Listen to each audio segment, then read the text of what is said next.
going on, guys? It's Dust with the Custom Offsets, and having a lifted truck is really freaking cool. I mean, you get to look awesome, you get to have big wide offsets. Some guys hate it, some guys love it. It's just the way it goes. Along with owning a lifted truck, though, are our fair share of haters, and guys love to say things like it's useless and it's a pavement princess and you only belong at the mall and you can't tow anything. And well, we just don't think that's true. So behind me here is my 2007 Chevy Silverado 2500 HD on a 4.5-inch lift kit. It's got 22x14s and 355/40s, which is a pretty wide boy setup. And today we're gonna find out, can you actually tow with a lifted truck?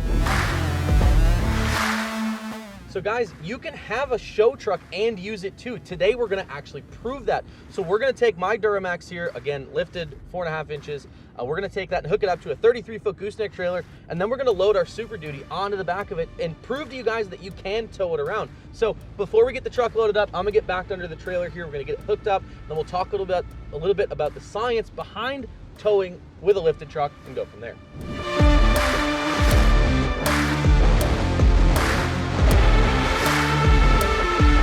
All right, guys, so we got the trailer all hooked up to the truck, and one of the first things we want to talk about before we even go to load anything on the trailer is trailer angle. Now, obviously, when you lift your truck, you're going to be lifting the mounting point of that trailer. This is true for both bumper pulls and goosenecks, as in the case of this nice 33-foot deck over that we've got right here. If you're looking to pull a bumper pull trailer with your lifted truck, you're going to want to go ahead and get yourself one of these nice adjustable hitches. Now this is a Gen Y. It's what all the guys here at Custom Offsets are running, and these are available in all sorts of drop heights and weight ratings, from 4-inch drops all the way up to like 15-inch drops for those of you that are trying to tow stuff around with your lifted SEMA truck or something. So you're gonna wanna pick up one of these for a bumper pull. If you're looking at a gooseneck hitch, you're gonna wanna find yourself one that has the adjustable tongue, just like this one here. So if you look at the tongue of this gooseneck trailer, you're going to see that it's got this removable cotter pin and then a pin here. So if you wanna adjust this up or down, you just simply take this cotter pin out, set the jack stands of the trailer down so that way it doesn't fall the moment you pull the pin out, and then pull this pin out so you can adjust this up or down by pushing the smaller tube here into the bigger tube. Here's why this is important. When you're towing your trailer, you want this end of the trailer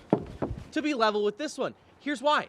Keeping the trailer level when you load it is actually going to help distribute the weight evenly. This is important because if you have too much weight towards the rear of the trailer and over and past the axles, the trailer can actually begin to sway going down the road, causing the whole trailer to buck, throwing the truck around, and ultimately making you look like one of those guys on the internet who swerves all around with their camper and totals their truck out. It's just not good. One important thing to keep in mind if you're going to tow a gooseneck trailer with a lifted truck is the clearance from the neck to the side of the bed. This is important because as you continue to lower that tongue down to level the trailer out, you're going to get these neck bars closer to the bedside of the truck. And if you get them too close, as you're going down the road, if you're turning and you hit a bump or something, or going through a dip or climbing a hill, this rail can actually make contact with the side of the bed. Now, of course, the trailer's built much heavier than your bedsides are. It's going to wrinkle this bedside up, make it not look super great. There are a couple options here if you're looking to have a gooseneck trailer, though. A prime example of this is that white gooseneck that we hauled down to Gatlinburg, Tennessee. That was a custom-built trailer that had an 8-inch riser on the gooseneck here, so that way we could keep the trailer deck sitting level and not have any concerns about smashing our bedsides up. One last thing you may be wondering is your truck going to squat more when it's lifted and you've got it hooked to a trailer? This is kind of true, but also kind of not true. Allow me to explain. So factory trucks sit a little bit raked, or actually the rear end is higher than the front. They do that for a couple reasons, but most notably is so that way when you load the bed down, the truck sits level. When you lift your truck, in a lot of cases, you're gonna level your truck out. Like this one, for example, we went up 4.5 inches in the front, but we only put a 3-inch lift block in the rear, meaning that the truck is gonna sit level unloaded. When you hook the trailer to it then, of course, you're gonna have a little bit of extra weight there, which means you're gonna bring the back end of the truck down. Now you got a couple of options here if you're worried about that. Now you could run a little bit larger lift block in the rear, which is gonna bring the rear of the truck up a little bit. Then when you hook your trailer up, it'll sit level. The other option is what I chose to do, which is actually install some helper bags. Now, not only are these gonna help level the truck out, but when I get this thing loaded, we'll be able to put some air pressure in there, pick the rear of the truck up, and take some of that weight off the factory suspension, so that way it still rides good down the road. That's enough of the scientific stuff, though. Let's get this thing actually loaded up.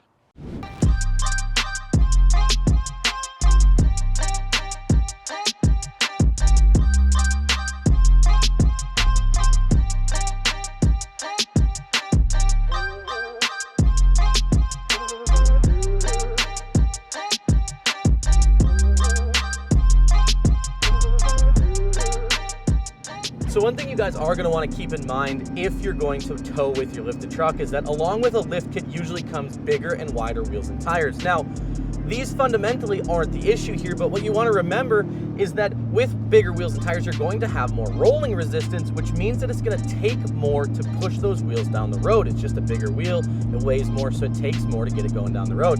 Now, this is only going to be further amplified if you're towing some weight like we are today, and if, for instance, you guys would want to put even more weight behind your truck. So one thing we are going to recommend, if that's an option and something that you guys decide you want to do, we do recommend looking at some performance parts, things like an intake. The Sturmax has an S&B intake, for example, or even a tune, you know, from companies like Banks or Bully Dog or any of those guys are going to help you get some of that power back and really make sure that you can get up to speed should you get on the highway. Now, another big recommendation from us here is that you want a good set of gauges. You can see on the left-hand side here, I'm running a set of Banks iData Monsters, and I gotta say, guys, I absolutely love these things. They're sleek and slim, and they look just like a standard Pillar Pods gauge setup, except they're also plugged into the OBD2 port, so I get all of that data that I want. Like right now, I'm monitoring 8 different parameters, including RPM, speed, boost pressure, as well as coolant temp, trans temp, and stuff like that, so that way I can make sure I'm not pushing my truck past its limit and ultimately damaging some of the components. One other thing to talk about here, if we're talking about wheels and tires, is that bigger wheels and tires are going to change the final drive ratio of your truck. And of course, that's going to mean that it may put you at highway speed out of the torque band. Now, I don't have that problem with my Duramax because it's got 373 rear gears, but some guys do have that issue, especially if they go with much larger tires. So there is the option to re-gear where you actually change the tooth count on the gear in the rear axle of the truck. Important note here is if you have a 4-wheel drive, you have to change the front gear ratio as well, because otherwise the transfer case is going to bind up and it's going to cause all sorts of issues. So at the end of the day, guys, can you tow with a lifted truck? Yes. Do we recommend it?